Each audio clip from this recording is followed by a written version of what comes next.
Chennai KK நகர்லேருந்து தம்பி ரெமோ இந்த பாட்டை பாட சொல்லி கேட்டிருக்காப்படி. அவருக்கு வேணும் இந்த பாட்டை டெடிகேட் பண்ணலாம். ரொம்ப கஷ்டம் தானே, இருந்தாலும் பாடுங்கன்னு சொன்னால் அப்படி நாம் ட்ரை பண்ணலாம். சரிங்களா?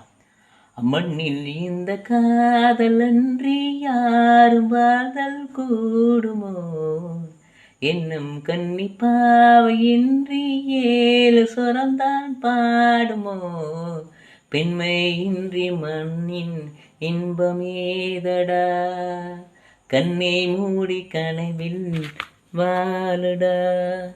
நான் மறந்தே போயிட்டேன். நீங்கள் மூச்சு விடாமல் பாடன்னு சொன்னீங்களா? ஆமாம்மா, நானும் மறந்துட்டேன். சரணத்தோடு பாடுறேன், கேளுங்க. வெண்ணிலவும் பொன்னி நதியும் கண்ணியின் துணையின்றி என்ன சுகம் இங்கு படைக்கும், பெண்மையின் சுகம் அன்றி சந்தனமும் சங்கத்தமிழும் பொங்கிடும் வசந்தமும் சிந்தி வரும் பொங்குமமும் தங்கிடும் சுமுதம், கன்னி மகள் அருகில் இருந்தால் சுவைக்கும், கன்னி துணை இழந்தால் முழுவதும் கசக்கும், விழியினின் மொழியிலும் நடையின் உடையிலும் அதிசய சுகம் தரும்,